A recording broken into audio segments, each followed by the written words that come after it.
Hello my dear students. आज के session में डिस्कस करने जा रहे हैं 12th क्लास के फिजिक्स चैप्टर है 5, जिसको बोला जा रहा है मैग्नेटिज्म एंड मैटर, जिसमें टॉपिक की बात करने वाले हैं मैग्नेटिक सब्सटेंस। मैग्नेटिक सब्सटेंस जो होता है उसमें कौन कौन से टर्म होते हैं, क्या क्या होता है, इसके बारे में डिस्कस करूंगा। यानी मैग्नेटिक सब्सटेंस के बारे में आज क्लास होने वाली है।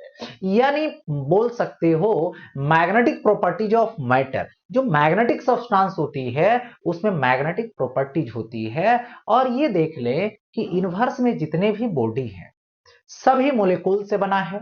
मोलिकुल्स जो है एटम से बना है।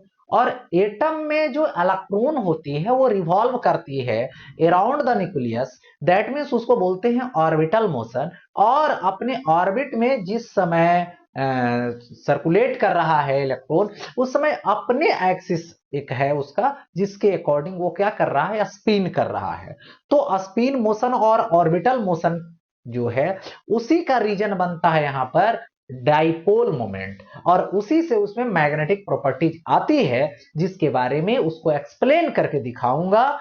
ठीक है, आगे टॉपिक में। तो टॉपिक सबसे फर्स्ट आपके स्क्रीन पे आता है, जिसका नेम है मैग्नेटाइजिंग फील्ड।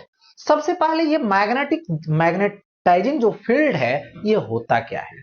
तो देखिए मैग्नेटिक फील्ड ही क्या है, मैग्नेटाइजिंग फील्ड है। बट वैसा मैग्नेटिक फील्ड जो क्या करे, किसी भी सब्सटेंस को यानी मटेरियल को यदि उस फील्ड में रखें तो वो क्या करे, मैग्नेटाइज्ड कर दे। माने उसमें मैग्नेटाइजेशन का नेचर आ जाए, वही होता है यहां पर क्या चीज, मैग्नेटाइजिंग फील्ड। दैट मींस यहां पे देखिए दिया हुआ है the field in which a material is placed for magnetization. यानी मैग्नेटाइजेशन के लिए जिसमें मैग है ना, सब्सटेंस को मटेरियल को रखते हैं, वही क्या है, वहां पे मैग्नेटाइजिंग फील्ड है। इसकी फॉर्मूला क्या होती है मैग्नेटाइजिंग फील्ड की। तो सबसे पहले बता दूं कि ये जो मैग्नेटाइजिंग फील्ड है, इस मैग्नेटाइजिंग फील्ड को H से रिप्रेजेंट करते हैं। और ये एक वेक्टर क्वांटिटी है जिसकी फॉर्मूला होती है यहां पर magnetizing field H। H is equal to होता है यहां पर field magnetic field by magnetic permeability, या तो बोल सकते हो permeability in free space, in free space. तो यहां पे H is equal to B naught लिखूंगा और बाई म्यू नोट लिखूंगा। ये वेक्टर क्वांटिटी है। और ये देखो यही इसकी क्या हो गई, फॉर्मूला हो गई। तो सबसे पहले मैं बता दूं यहां पे ये क्या हो गया, वेक्टर क्वांटिटी हो गया। कैसी क्वांटिटी है, ये वेक्टर क्वांटिटी है। अब इसका एसआई यूनिट लिखूंगा, एसआई यूनिट। तो एसआई यूनिट इसका होता है एम्पियर पर मीटर। इसका एसआई यूनिट होता है एम्पियर पर मीटर। यहां पर मैं बताऊंगा एक एग्जांपल इससे रिलेटेड, जिसको बोला जाता है यहां पे लॉन्ग सोलेनोइड के लिए। यानी फॉर लॉन्ग सोलेनोइड। अब सोलेनोइड की बात करने जा रहा हूं। तो ये सोलेनोइड है, इसमें करंट मैंने आई फ्लो करवाया लॉन्ग सोलेनोइड में। तो इसके इनसाइड मैग्नेटिक फील्ड क्रिएट हो गई। अब मैग्नेटिक फील्ड क्रिएट होगी तो उसमें यदि आप मैग्नेटिक सब्सटेंस को रखेंगे या तो मटेरियल को रखेंगे तो वो क्या होगा, मैग्नेटाइज्ड हो जाएगा, मतलब उसमें मैग्नेटाइजेशन होगी। तो ये जो फील्ड होगी इसको बोला जाएगा मैग्नेटाइजिंग फील्ड। तो ये जो मैग्नेटाइजिंग फील्ड होने वाला है वो क्या होगा, इसके बारे में पहले डिस्कस कर लेता हूं। तो सबसे पहले यहां पे आने वाला है मैग्नेटिक फील्ड। तो इसके इनसाइड जो मैग्नेटिक फील्ड होगी वो बी नोट होगा, जिसको बोलूंगा म्यू नोट एन आई। यानी B naught is equal to mu naught N I होगा। अब यहां से यदि हम मैग्नेटाइजिंग फील्ड लेंगे एच लें तो ये हो जाएगा B naught by mu naught. यहां पे देखो एच है तो H is equal to B naught की वैल्यू आएगा म्यू नोट एन आई और बाई ए आएगा म्यू नोट। तो म्यू नोट कैंसिल होगा, so H is equal to क्या आएगा एन आई आएगा। यही क्या हो गया फॉर्मूला हो। तो यहां पे आई क्या है करंट है, एन क्या है number of turns per unit length, किसके लिए सोलेनोइड के लिए, यानी नंबर ऑफ टर्न्स है वो, ये देखने को मिला।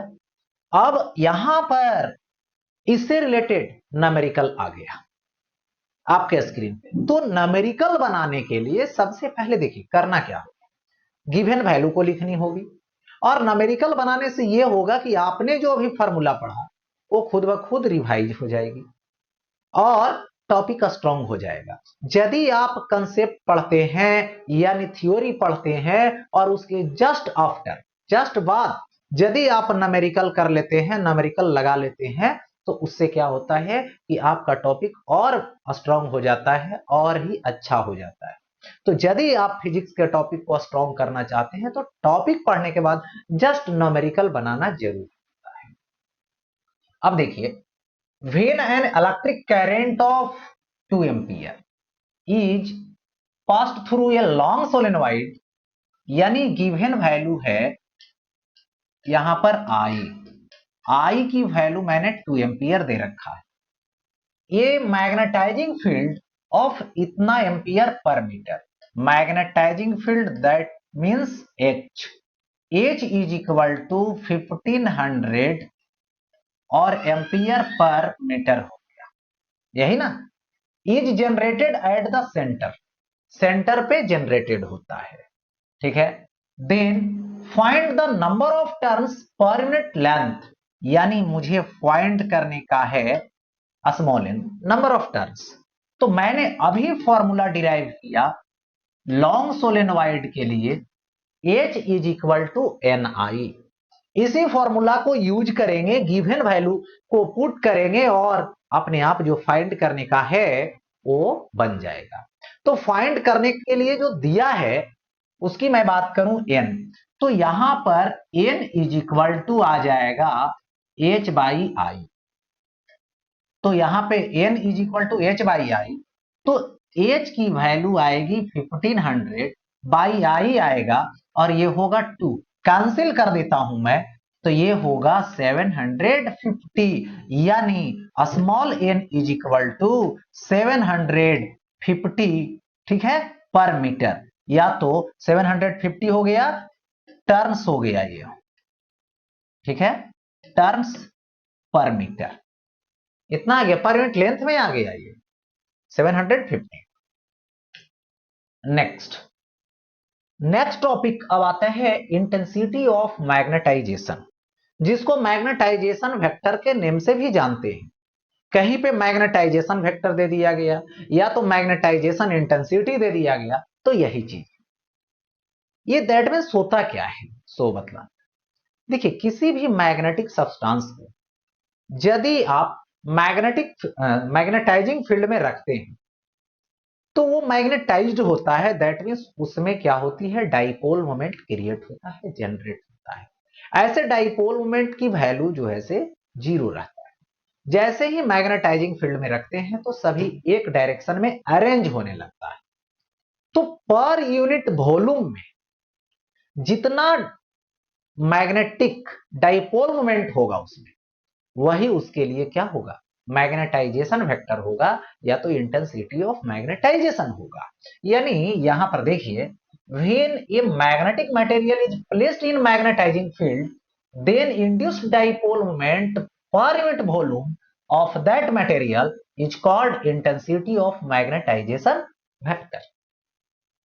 सपोज कीजिए ये आपके पास यहां पे एक मैग्नेटिक मटेरियल है, इस मैग्नेटिक मटेरियल को मैग्नेटाइजिंग फील्ड में रखा तो इसमें एटम की जो डाइपोल मोमेंट है सभी ये रेंज होने लगा, इस तरीके से अरेंज होने लगा और इसकी डाइपोल मोमेंट m हो गया। यही क्या है? डाइपोल मोमेंट है, जिसको मैग्नेटिक डाइपोल मोमेंट भी बोलते हैं। तो ये हो गया यहां पर m, जो क्या है? जनरेट हुआ, इंड्यूस्ड हुआ मैग्नेटिक डाइपोल मोमेंट। इसके बाद इसकी जो वॉल्यूम है वो वॉल्यूम क्या है? v है। वॉल्यूम v हो गया। तो यहां पर मैग्नेटाइजेशन वेक्टर लूंगा या तो इंटेंसिटी ऑफ मैग्नेटाइजेशन लूंगा, तो यहां से इंटेंसिटी ऑफ मैग्नेटाइजेशन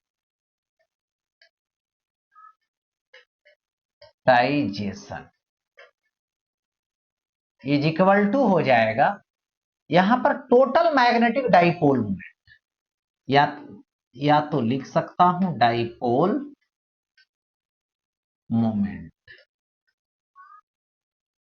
और बाई क्या लिखूंगा? यहां पे वॉल्यूम लिखूंगा, डाइपोल मोमेंट बाई वॉल्यूम। तो मैग्नेटाइजेशन वेक्टर आई होगा जो m बाई v होगा। ये है वेक्टर क्वांटिटी, तो ये भी वेक्टर क्वांटिटी हो जाएगा। दैट मीन्स यहां पे देखिए, तो ये हुआ वेक्टर क्वांटिटी और ये इसकी फॉर्मूला हो गया डाइपोल मोमेंट बाई वॉल्यूम ले ले, पर वॉल्यूम में जितना होगा। अब इससे रिलेटेड मैं बात करने वाला हूं अलग स्टेप में। देखिए पोल स्ट्रेंथ के हिसाब से, तो सपोज कीजिए कि जैसे ही आपने मैग्नेटिक फील्ड में रखा, मैग्नेटाइजिंग फील्ड में मटेरियल को रखा, तो उसमें डाइपोल मोमेंट आ गया, मतलब वो एक मैग्नेट की तरह बिहेव करने लगा, यानी वो एक मैग्नेट बन गया। और जैसे ये मैग्नेट बना, तो सपोज कर लीजिए यही मटेरियल है इस तरीके का। अब यहां पर ये मटेरियल जो इस तरीके से है, तो डाइपोल मोमेंट जब बना, तो सपोज कीजिए डाइपोल मोमेंट की डायरेक्शन इधर है, तो ये बन गया नॉर्थ पोल और ये बन गया साउथ पोल। ठीक है, यहां पर ये होता है -m और ये होता है +m। इसकी जो लेंथ है वो लेंथ l है। ओके, तो यहां पे डाइपोल मोमेंट जब लूंगा, तो dipole moment capital M into length pole strength into l होता है। m क्या यहां पे कंसीडर कर रहा हूं? तो ये जो स्मॉल m है इसको बोला गया pole strength. Okay, pole strength. और ये जो कैपिटल M है वो क्या है? डाइपोल मोमेंट है इसका। अब dipole moment m into l हो गया। अब देखो इसकी क्रॉस सेक्शनल एरिया ए है, सपोज दैट, देखिए ए है जिसको बोला गया यहां पे क्रॉस सेक्शनल एरिया मैंने बोला। ठीक है, तो इसकी जो वॉल्यूम होगी ये भी होगी, भी इसका वॉल्यूम होगा। वॉल्यूम इज इक्वल टू क्या होता है? Length into breadth into thickness या फिर हाइट। देखो वॉल्यूम के प्लेस पे length into breadth into height, तो लेंथ रहने दी, I into breadth I into height, तो ब्रीथ ये वाला होगा और हाइट ये वाला होगा, तो दोनों का जो प्रोडक्ट होगा ये एरिया बनाएगा क्रॉस सेक्शनल, जिसको मैं क्या लिखूंगा? ए लिखूंगा। इसका मतलब है कि volume is equal to A into L, volume is equal to A into L. चलिए यहां तक तो हो गई बातें। अब मैं मैग्नेटाइजेशन वेक्टर निकालना चाहता हूं आई, जो डाइपोल मोमेंट बाई वॉल्यूम आएगा। तो यहां से आई इज इक्वल टू आएगा dipole moment m into L, कितना आएगा? m into L by V volume, volume होगा A L, A L cancel हो जाएगा, so I is equal to M by ए।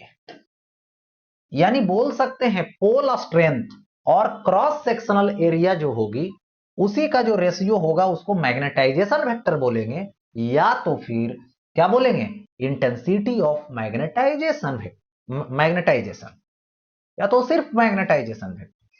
तो दो चीजों से रिप्रेजेंट किया मैंने, एक हुआ डाइपोल मोमेंट बाई वॉल्यूम, या तो पर यूनिट वॉल्यूम में जितना डाइपोल मोमेंट होगा, या फिर per unit cross sectional area में जितना पोल स्ट्रेंथ होगा। यहां पर यूनिट वॉल्यूम में जितना डाइपोल मोमेंट होगा, यहां per unit cross sectional area में जितना पोल स्ट्रेंथ होगा। चलिए ये तो हो गया। इसका मैं बात करूं यहां पर सबसे पहले, तो ये क्वांटिटी है कैसा, तो वेक्टर, मैग्नेटाइजेशन वेक्टर या फिर इंटेंसिटी ऑफ मैग्नेटाइजेशन, ये क्या है, तो वेक्टर क्वांटिटी है। इसके बाद एस आई यूनिट ले लूंगा, तो एस आई यूनिट इसका एम्पियर पर मीटर होता है, क्योंकि इसका पोल स्ट्रेंथ ले लेंगे, या फिर यहां पर डाइपोल मोमेंट, तो ये होता है एम्पियर मीटर स्क्वायर, और नीचे मीटर की कट जाएगा, एम्पियर पर मीटर आएगा। तो ये हो गया। इसके बाद नेक्स्ट टॉपिक पे आता, तो इससे पहले सवाल यहां दे रखा है, देखिए, ऑब्टेन द अर्थ मैग्नेटाइजेशन, यानी अर्थ का मैग्नेटाइजेशन वेक्टर निकालना है, जो मालूम नहीं तो व्हाट, एज्यूम यानी इमेजिन कीजिए that the earth field, earth की जो फील्ड है, can be approximated by a giant bar magnet of magnetic moment इतना। इमेजिन करना है कि जो अर्थ की जो मैग्नेटिक फील्ड क्रिएट हो रही, वो एक बार मैग्नेट से गेन हो रही, जिसका डाइपोल मोमेंट, देखिए डाइपोल मोमेंट कितना है, तो 8.0 यानी 8 ही रहने दो, 10 to the power 22 ampere metre square. The earth radius इतना, अर्थ की जो रेडियस है वो 6400 किलोमीटर है, इसको मीटर में जब कन्वर्ट करूंगा तो 6.4 into 10 to the power 6 metre हो जाएगा। अब जब मैं इसका आई निकालूंगा तो I is equal to M by V आएगा, तो यहां से आई इज इक्वल टू लिखूंगा एम बाई भी क्या है, वॉल्यूम, जब वॉल्यूम दूंगा तो कितना आएगा, 4/3 पाई आर क्यू आएगा। ओके, अब इसका जब मैं वैल्यू पुट करता हूं तो यहां पे देखने को मिलता है एम की वैल्यू कितना आएगा, तो 8 into 10 to the power 22 by 4/3 मैं रहने दूंगा, इंटू पाई का मतलब 3.14 इंटू आर क्यू लूंगा, दैट मीन्स आर क्यू यहां से क्या आ जाएगा, 6.4 इंटू 10 टू दी पावर 6 का होल क्यूब, ये आएगा एम्पियर पर मीटर सॉल्व करने पे। इसको कैलकुलेट कर लेंगे, जो आएगा वही आंसर। देखो इस तरीके से बनाना है। अब आता है नेक्स्ट पॉइंट, जिसको बोलते हैं मैग्नेटिक ससेप्टिबिलिटी। मैग्नेटिक ससेप्टिबिलिटी जो है, यानी ससेप्टिबिलिटी जो है, वो दैट मीन्स एक प्रॉपर्टी है, किसके लिए, मैग्नेटिक मटेरियल के लिए, यानी यहां पर जो इनवर्स में मटेरियल अवेलेबल है उसके लिए। और एक ऐसी प्रॉपर्टी है जिसके पास होगा जितना अधिक, उतना ही ज्यादा पॉसिबिलिटी होगी मैग्नेटिक नेचर को गेन करने के लिए, यानी मैग्नेट की तरह बिहेव करने के लिए, उतना ही जल्द वो मैग्नेटाइज्ड हो जाएगा, उससे मैग्नेट बनाने में सुविधा होगी। तो देखिए होता क्या है, यहां पे डिफिनीशन तो ऐसे दे रखा हूं, रेशियो है ये, जो अभी आपने पढ़ा दो चीज, एक पढ़ा है आपने मैग्नेटाइजेशन वेक्टर, और एक पढ़ा है आपने मैग्नेटाइजिंग फील्ड। तो मैग्नेटाइजेशन वेक्टर क्रिएट होगा किससे, मैग्नेटाइजिंग फील्ड से। तो दोनों की जो रेशियो होगी, मैग्नेटाइजेशन वेक्टर जो जनरेट हुआ ड्यू टू मैग्नेटाइजिंग फील्ड, तो मैग्नेटाइजेशन वेक्टर और मैग्नेटाइजिंग फील्ड की जो रेशियो होगी, वही यहां पर मैग्नेटिक ससेप्टिबिलिटी होगा। किसके लिए? तो यहां के मटेरियल के लिए, मैग्नेटिक मटेरियल की। कैसे होगा ये भी दिखाता हूं। देखिए, the ratio of intensity of magnetization and magnetizing field is called magnetic susceptibility. That means मैं बात करूं कि कोई भी यदि मटेरियल है, ठीक है, तो उसको मैग्नेटाइज्ड करना है, मतलब उसमें मैग्नेटाइजेशन वेक्टर लाना है। किसमें? मटेरियल में। तो क्या करना पड़ेगा? मैग्नेटाइजिंग फील्ड लाना पड़ेगा।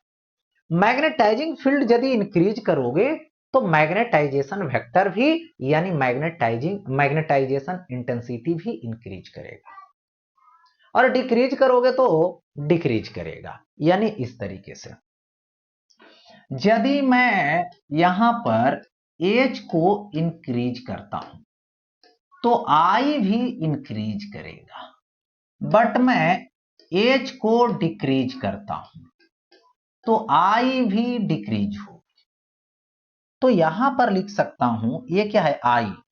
आई मतलब मैग्नेटाइजेशन इंटेंसिटी,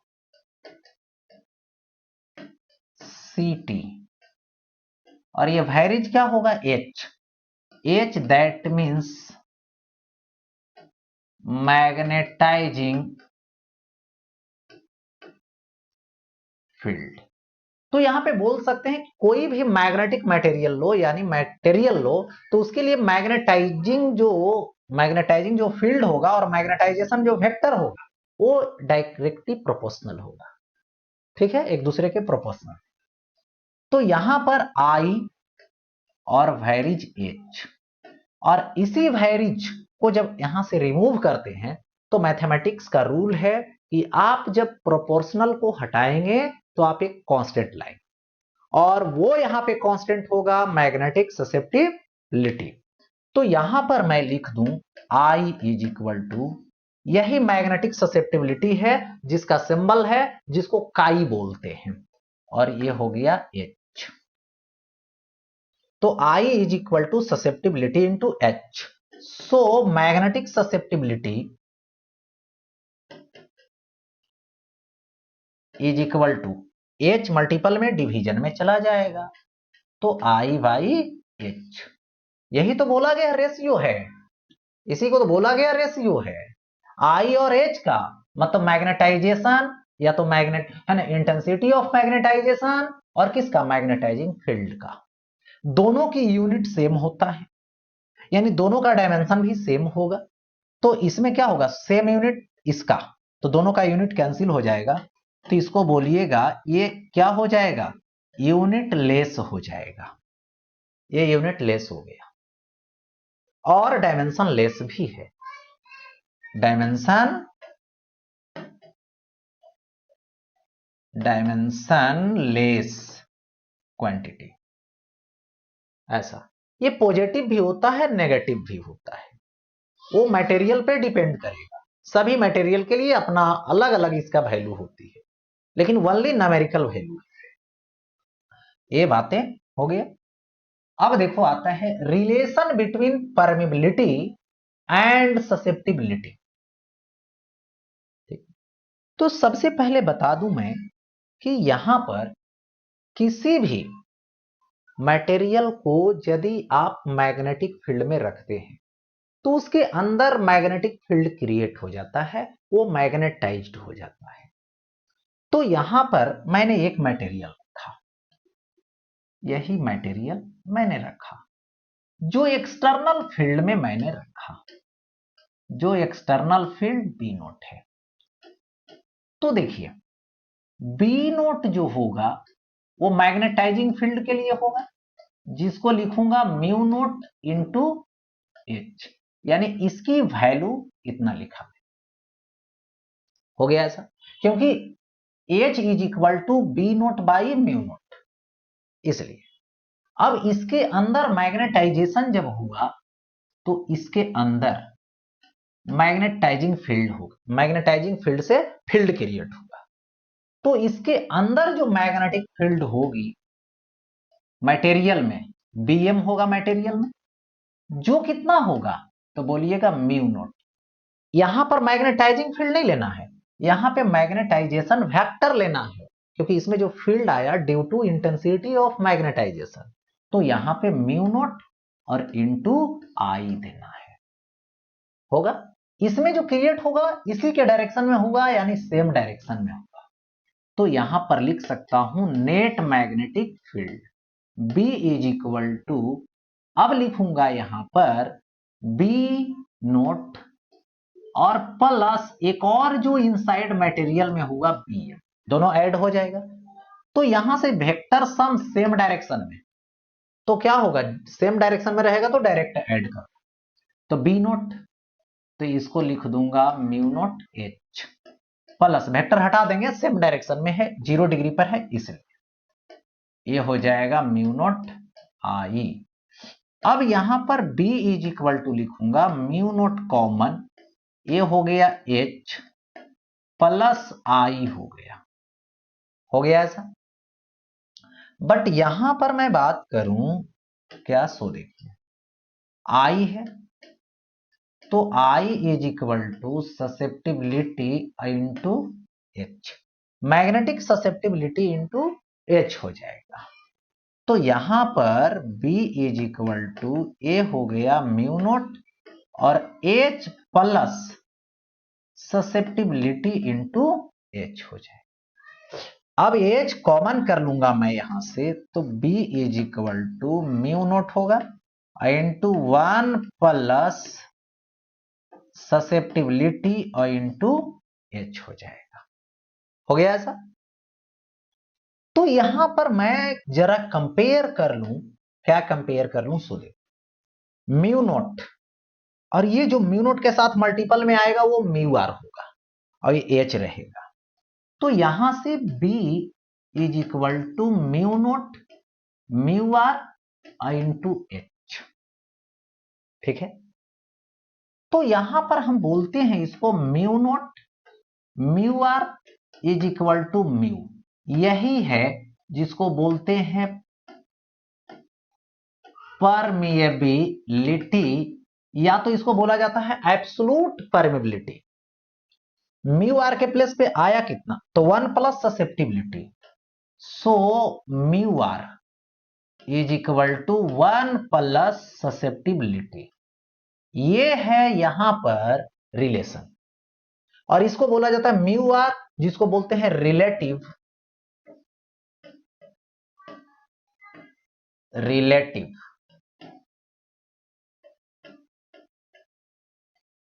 परमिएबिलिटी, ठीक है। रिलेटिव परमिएबिलिटी किसका, तो मटेरियल का, जो कितना आया 1 प्लस ससेप्टिबिलिटी। अब देखिए म्यू आर ग्रेटर होगा तो दैट मीन ससेप्टिबिलिटी ग्रेटर हो, यानी जिसका रिलेटिव परमिएबिलिटी ज्यादा होगा, जिसके पास मैग्नेटिक नेचर ज्यादा होगा, दैट मीन्स उसका ससेप्टिबिलिटी ज्यादा होगा, ये देखने को मिल रहा। तो ये रिलेशन याद रखिए। अब यहां पर मैं बात करूं, देखो इसमें कि जो म्यू आर है वो क्या क्या कैटेगरी में हो सकता है, यानी होता है। तो सबसे पहले देखो mu R, if mu R less than 1 से जब लेस होगा तो mu R is equal to 1 plus susceptibility, ठीक है। ये 1 प्लस ससेप्टिबिलिटी हुआ, that means susceptibility is equal to, ये 1 प्लस में तो इधर माइनस में जाएगा, तो mu R -1, mu R less than 1 और यहां पे माइनस करूंगा 1, यानी ये स्मॉल है 1 से, जिसको माइनस कर रहे हैं, तो ये नेगेटिव हो जाएगा। दैट मीन्स ये कैसा आएगा, तो नेगेटिव आएगा। Negative means less than 0। तो ये जब नेगेटिव होगा, मतलब मैग्नेटिक फील्ड में जब रखोगे तो नेगेटिव नेचर शो करेगा, इसका मतलब है कि वो मैग्नेटाइजेशन के लिए रखा जाता है और उसका मैग्नेटाइजेशन नेगेटिव शो करेगा, मतलब अपोजिट डायरेक्शन में। जो मैग्नेटाइजिंग फील्ड आप दे रखा है उसके अपोजिट डायरेक्शन में मैग्नेटाइज्ड हो रहा है, इसका मतलब है वो डायमैग्नेटिक सब्सटेंस है। वो कैसा है, तो यहां पर बोलिएगा ये जो केस आ रहा है वो डाईमैग्नेटिक सब्सटेंस का केस है। यानी जो डाईमैग्नेटिक सब्सटेंस होगी वो इसी नेचर का होगा, नेगेटिव नेचर का उसकी ससेप्टिबिलिटी होगी। यानी उसको मटेरियल को रखोगे फील्ड में तो वो अपोजिट डायरेक्शन में मैग्नेटाइज्ड होगा।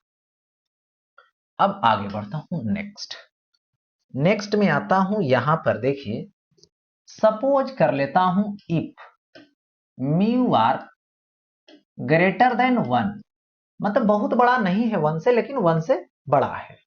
तो इस केस में यदि मैं ससेप्टिबिलिटी लिखूं तो susceptibility is equal to mu R minus 1, mu R minus 1 आया।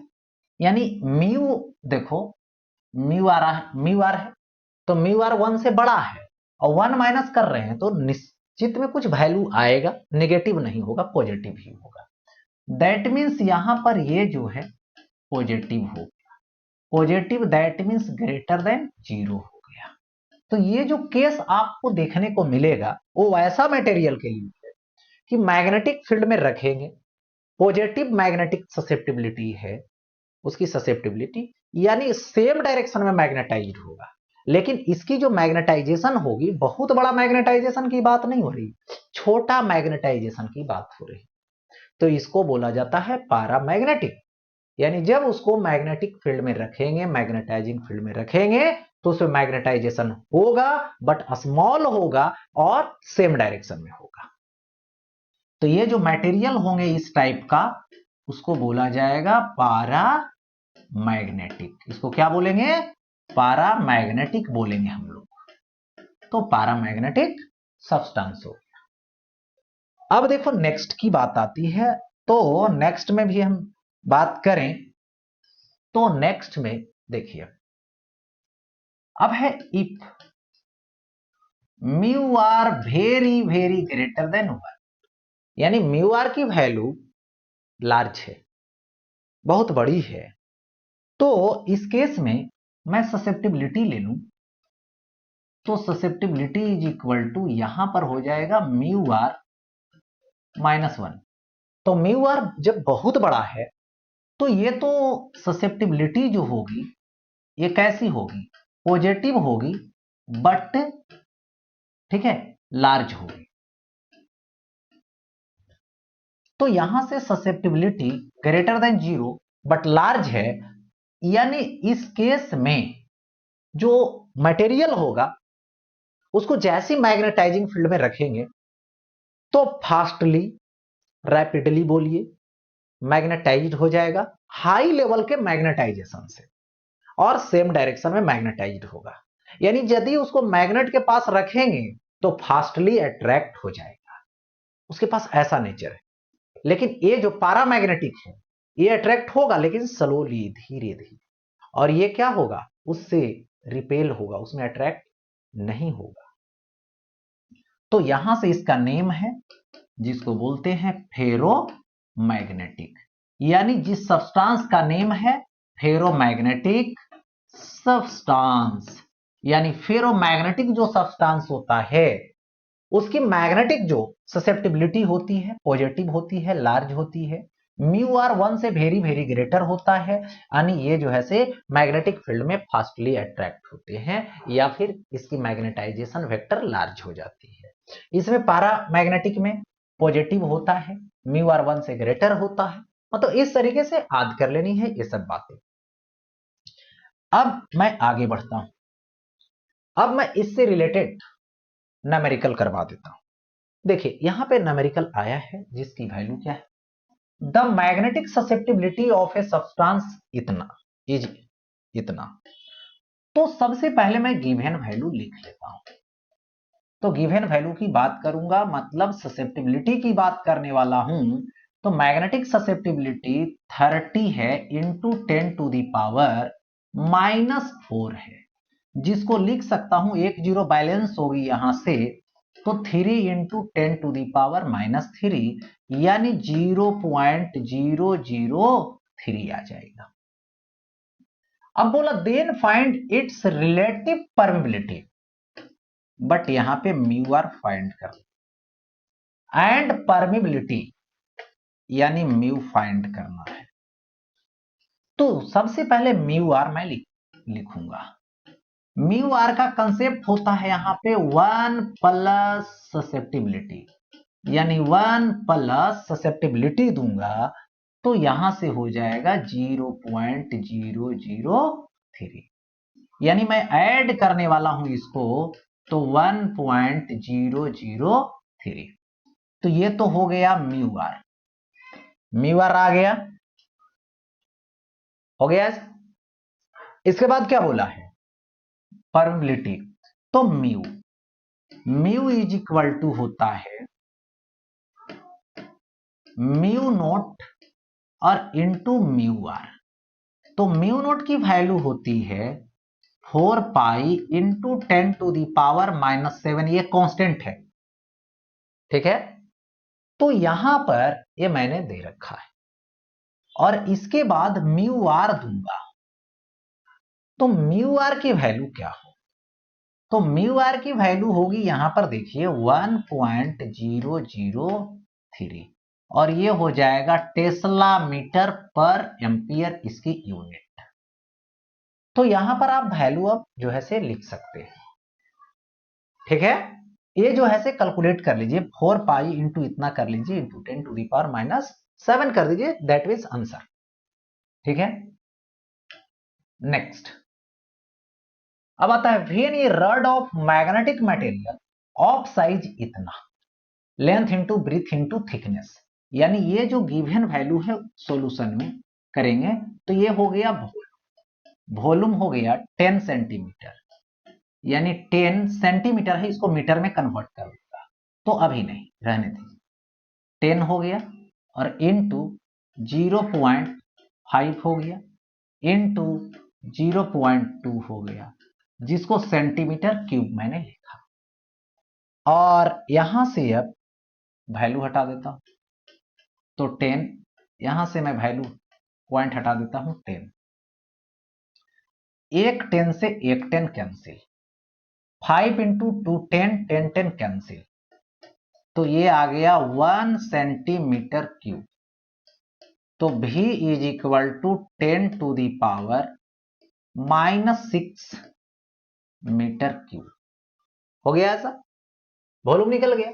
अब इसके बाद देखिए, is located in magnetizing field इतना, यानी एच की वैल्यू दिया हुआ है 0.5 10⁴ एम्पियर पर मीटर।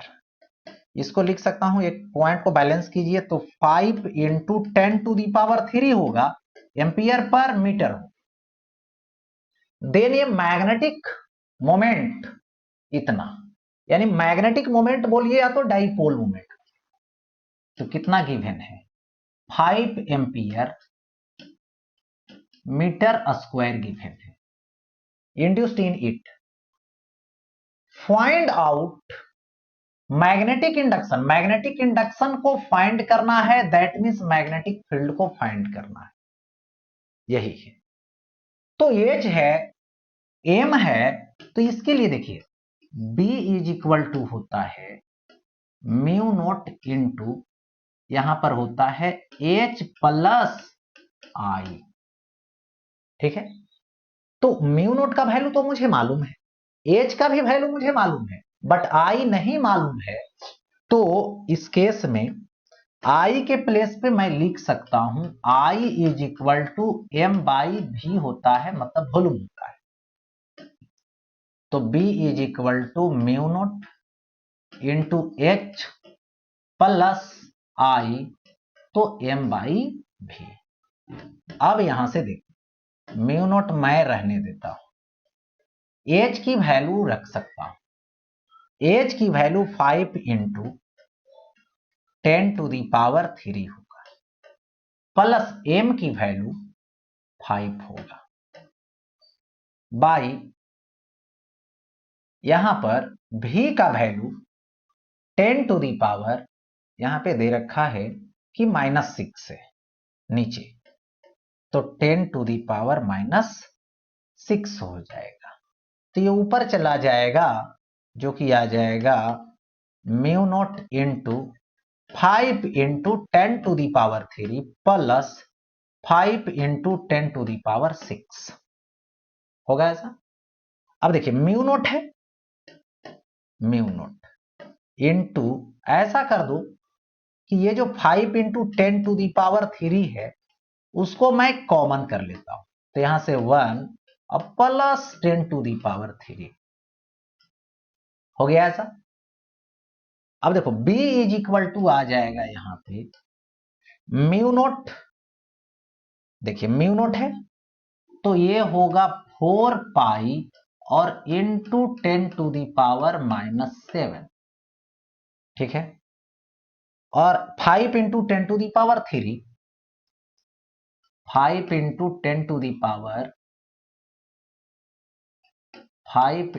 10⁻³ इंटू इसको लिख सकते हो 1001, ठीक है। अब इसको यहां से कैलकुलेट कर सकते हैं, जो कि आएगा यहां पर 1001 इंटू 20 पाई 5 से मल्टीपल और 10⁻⁻⁴, और ये हो जाएगा टेस्ला। आ गया इतना, तो यही आ गया मैग्नेटिक फील्ड। इसको यहां पर मैग्नेटिक फील्ड बोला जाता है। नेक्स्ट, अब देखिए, अब आता है इसमें ए सोलेनोइड ऑफ 500 टन पर मीटर, यानी ये गिवन वैल्यू है स्मॉल n जो है 500 is carrying a current of 3 ampere, I का वैल्यू हो गया 3 एम्पियर। रिलेटिव परमेबिलिटी कोर का दे रखा है मटेरियल का, जो म्यू आर है वो दे रखा है 5000। फिर दे रखा है determine the magnitude of the magnetic field, sorry magnetizing field, तो मुझे H चाहिए।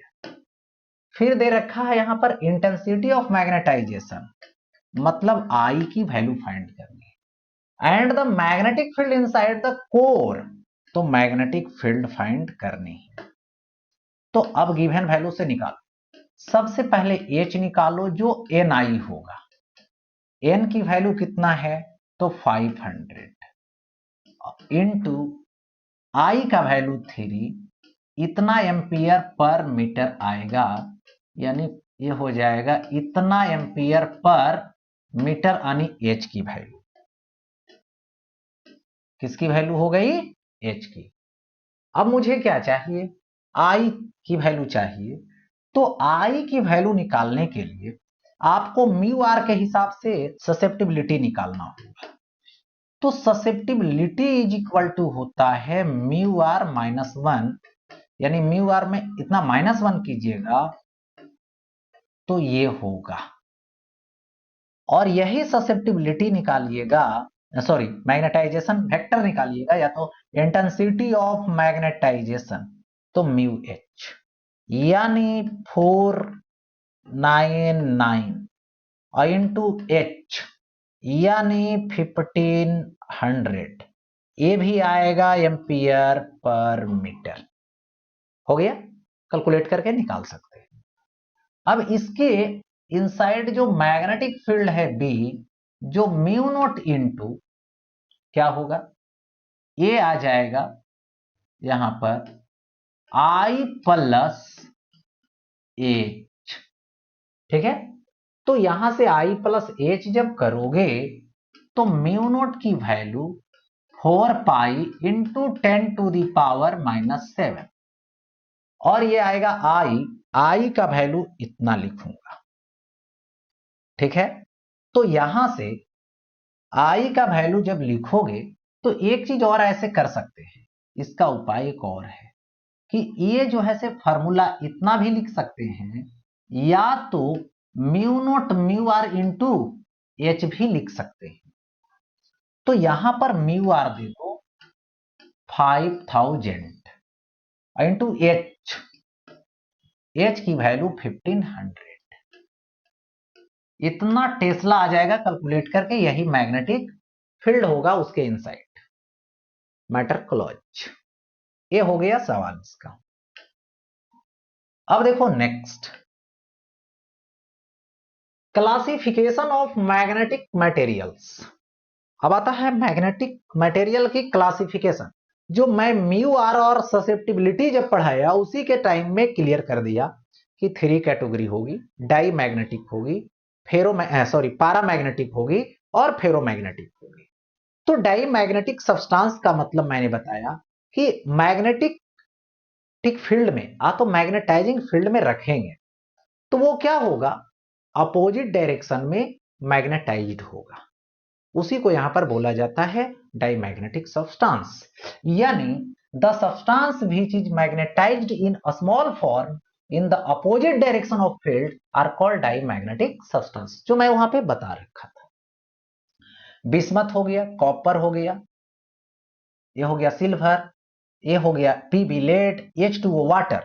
देखो एक मैग्नेट लो और मैग्नेट को पानी में डालो, वाटर में डालो, तो देखना भिंगोएगा नहीं, चिपकेगा नहीं, उसमें अट्रैक्शन नहीं होगी, ठीक है, क्योंकि ये डाईमैग्नेटिक है। तो ये सब जो देख रहे हैं आप सभी क्या है, डाईमैग्नेटिक है। मतलब इन सभी को यदि लें और यदि आप मैग्नेटाइजिंग फील्ड में रखें तो ये मैग्नेटाइज्ड होगा, लेकिन अपोजिट डायरेक्शन में होगा। जब इसको मैग्नेटिक फील्ड में रखोगे तो ये स्ट्रॉन्ग मैग्नेटिक फील्ड से वीक मैग्नेटिक फील्ड, जो कमजोर होगा, जिधर वैल्यू कम होगी उधर के तरफ जो है से स्लाइड करने लगेगा, मूव करने लगेगा, डिस्प्लेस होने लगेगा। सेकेंड नंबर, जिसको मैंने बोला था पैरामैग्नेटिक, जिसकी म्यू आर की वैल्यू के हिसाब से ससेप्टिबिलिटी के अकॉर्डिंग, इसको मैंने बताया था कि यदि मटेरियल लो और इसको मैग्नेटाइजिंग फील्ड में रखो तो ये मैग्नेटिक फील्ड के डायरेक्शन में या फिर मैग्नेटाइजिंग फील्ड के डायरेक्शन में मैग्नेटाइज्ड होगा, स्मॉल फॉर्म में होगा, उसी को पैरामैग्नेटिक सब्सटेंस बोलते हैं। एग्जाम्पल में देख सकते हैं, सोडियम है, पोटासियम है, है ना, निशियम है, मैग्नीज है, ठीक है, टीन है, ये सब जो देख रहे हो सभी ये सब क्या है, यहां पर पैरामैग्नेटिक सब्सटेंस है। और ये मैग्नेटिक फील्ड में मैग्नेटाइज्ड होता है सेम डायरेक्शन में, स्मॉल फॉर्म में। तो ये हो गया, यानी the substance which is magnetized in small form in the same direction of field are called paramagnetic substance, इसको पैरामैग्नेटिक बोला जाता है। इन सभी को एक और मॉडल से रिप्रेजेंट करेंगे, दिखाएंगे, शो करेंगे कि क्यों हुआ ऐसा, जिसमें बताएंगे एटॉमिक मॉडल। अब देखो आगे आता है क्यूरीज लॉ। क्यूरीज लॉ देखिए होता क्या है, टेम्परेचर की बात करते हैं तो पैरामैग्नेटिक सब्सटेंस और डाईमैग्नेटिक सब्सटेंस दोनों को लिए यदि उसको हीट किए यानी टेम्परेचर बढ़ाएं तो पैरामैग्नेटिक की जो नेचर है वो जो है से डिक्रीज करने लगा, लेकिन जो डाईमैग्नेटिक सब्सटेंस है उसके नेचर पे कोई इफेक्ट नहीं हुआ, मतलब वो टेम्परेचर से इंडिपेंडेंट है। और ये जो है पैरामैग्नेटिक वो टेम्परेचर पे डिपेंड करता है। और कैसा, इनवर्स, टेम्परेचर जब इंक्रीज करोगे तो ससेप्टिबिलिटी डिक्रीज करेगी। यानी यहां पर मैं टेम्परेचर को लूं तो टेम्परेचर को इंक्रीज करूं तो इसकी जो ससेप्टिबिलिटी है डिक्रीज करेगी, और यदि मैं टेम्परेचर को डिक्रीज करूं तो इसकी जो ससेप्टिबिलिटी है वो इंक्रीज करेगी। यानी डायरेक्ट मतलब बोलूं तो इनवर्सली प्रोपोर्शनल है। यानी the magnetic susceptibility of paramagnetic substance is inverse proportional to absolute temperature. यानी यहां पर जो ससेप्टिबिलिटी है वो वेरीज है 1 by absolute temperature, absolute temperature. तो यहां से susceptibility is equal to, varies को हटाऊंगा, सी लाऊंगा और यहां पे ये क्या हो जाएगा, ये टेम्परेचर हो जाएगा। सी जो है वो क्या है, कांस्टेंट है, जिसको क्यूरी कांस्टेंट बोलते हैं, क्योंकि इसके बारे में क्यूरी नामक साइंटिस्ट ने बताया, क्यूरीज लॉ है। तो यहां पर ये जो सी है ये क्या है, यहां पे क्यूरीज कांस्टेंट, कांस्टेंट हो गया ऐसा। अब इसको यदि मैं डायग्राम बनाऊं पैरामैग्नेटिक के लिए तो यहां पर टेम्परेचर हो गया और इस पे मैग्नेटिक ससेप्टिबिलिटी, तो ये क्या करता है, इस तरह से इन्वर्सली प्रोपोर्शनल है, टेंस टू टच इंफिनिटी तक चला जाए। ये हो गया ग्राफ इसकी। अब मैं आगे बढ़ता हूं नेक्स्ट। अब यहां पे नेक्स्ट जो है वो है थर्ड नंबर फेरोमैग्नेटिक सब्सटेंस। मैंने इसको बोला कि ये जो सब्सटेंस है वो ऐसा सब्सटेंस है मैग्नेट के पास लाते ही ये फास्टली अट्रैक्ट होने लगता है, यानी मैग्नेट के पास ये क्या होता है, यानी मैग्नेटाइजिंग फील्ड जो मिलती है उसको तुरंत मैग्नेटाइज्ड हो जाता है, सेम डायरेक्शन में मैग्नेटाइज्ड हो जाता है। तो यहां पर द सब्सटेंस भी चीज magnetised in a strong form in the same direction of field are called ferromagnetic substance। इसमें आयरन, कोबाल्ट, निकेल और इनका जो एलॉय है, इनको मिलाने से जो बनेगा वही जो है से क्या है, फेरोमैग्नेटिक सब्सटेंस है, जिसकी म्यू आर मैंने पहले बता रखा है कि वेरी वेरी ग्रेटर देन होता है आर, सॉरी 1, और ससेप्टिबिलिटी पॉजिटिव होती है और लार्ज होती है। अब next Curie temperature. Curie temperature क्या है ये समझाता हूं। देखिए फेरोमैग्नेटिक सब्सटेंस है और पारामैग्नेटिक सब्सटेंस है, दोनों के बीच एक जो है से रिलेशन है, एक दूसरे से रिलेटेड बात होती है। जो फेरोमैग्नेटिक सब्सटेंस है उसके टेम्परेचर को यदि आप इंक्रीज करते हैं, उसको हीट करते हैं, किसको, फेरोमैग्नेटिक सब्सटेंस को, तो फेरोमैग्नेटिक सब्सटेंस की प्रॉपर्टी डिक्रीज करने लगती है, मैग्नेटिक ससेप्टिबिलिटी डिक्रीज करने लगती है, और डिक्रीज करते करते करते करते और टेम्परेचर इंक्रीज कर रहे हैं, तो एक टाइम ऐसा आता है कि एक स्पेशल टेम्परेचर होती है, सर्टेन टेम्परेचर होती है, जिस टेम्परेचर पे फेरोमैग्नेटिक नहीं रहा, वो पारामैग्नेटिक की प्रॉपर्टी को गेन कर लिया, यानी वो ऑलरेडी उस समय क्या बन गया, पारामैग्नेटिक सब्सटेंस बन गया। यानी वो स्पेशल टेम्परेचर जिसपे फेरोमैग्नेटिक कन्वर्ट हो गया पारामैग्नेटिक में, यानी फेरोमैग्नेटिक अपनी जो नेचर था वो लूज कर चुका है और उसमें जो टेंडेंसी बच रही है वो सिर्फ और सिर्फ पारामैग्नेटिक की बच रही, वही जो है स्पेशल टेम्परेचर यहां पे क्यूरी टेम्परेचर होगा। यानी देखिए यहां पे at a certain temperature ferromagnetic substance converts into paramagnetic substance is called Curie temperature. That means यहां पे मैं बात करूं, देखिए यहां पे मैग्नेटिक ससेप्टिबिलिटी है और यहां पे ये रहा टेम्परेचर, तो एक स्पेशल टेम्परेचर है, जैसे आयरन है तो आयरन का एक स्पेशल टेम्परेचर है क्रिटिकल टेम्परेचर, जो कितना होता है, इतना केल्विन होता है। क्रिटिकल टेम्परेचर किसके लिए, तो यहां पर आयरन के लिए, आयरन, ठीक है।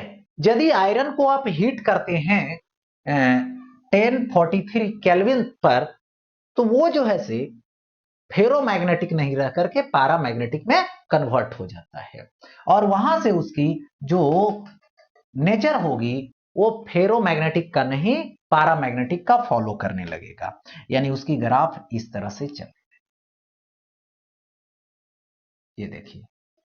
तो यहां पे यही जो स्पेशल टेम्परेचर होगा, सर्टेन टेम्परेचर होगा, यही क्रिटिकल टेम्परेचर होगा। सिर्फ बोलना है स्पेशल टेम्परेचर, सर्टेन टेम्परेचर, जिस पे फेरोमैग्नेटिक कन्वर्ट हो जाता है पारामैग्नेटिक में। तो आज की क्लास इतना ही टॉपिक के साथ समाप्त होती है, फिर मिलते हैं नेक्स्ट क्लास।